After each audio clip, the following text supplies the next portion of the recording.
Thank you all for being here today as we remember and celebrate the life of my dad, George Cooper Sr. Looking around this room, I see family, friends, neighbors, and former players. It's comforting to see so many people who knew him. If you knew George, you knew exactly who he was.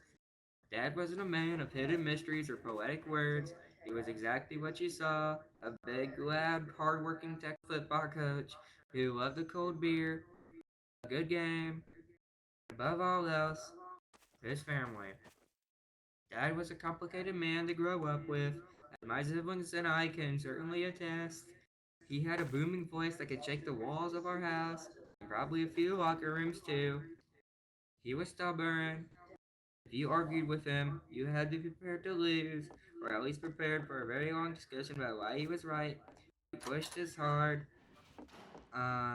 Yeah, he really pushed us hard, and he didn't hand out praise like candy. Earn a good job from George Cooper. Because it was rare, when you finally did get that nod of approval, it felt like winning the Super Bowl. As a coach, he spent his life guiding young men, teaching them grit, and how to take a hit and get back up.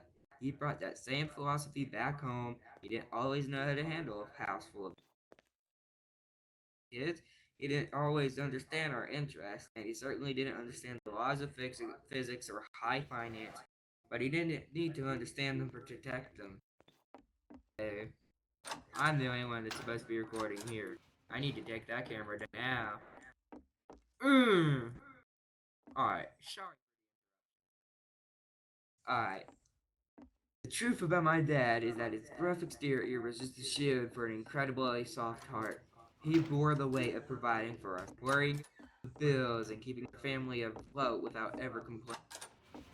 He sacrificed his own dreams, his own comfort, his own health to make sure we had a roof over our heads and a better future than he had. His final years, I think we all got to see the best version of George. We saw a man who was fiercely proud of his wife, Mary, who was his rock.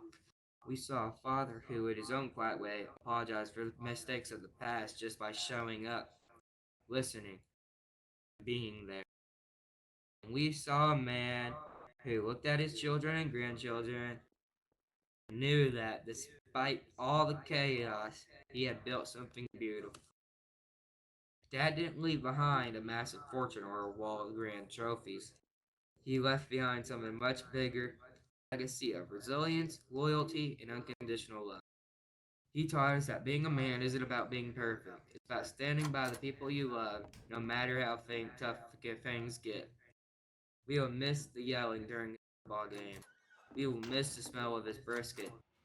We will miss the reassurance of knowing that the biggest guy in the room was always on our side. Rest in peace, coach. We got the whistle from here. Sheldon Cooper out.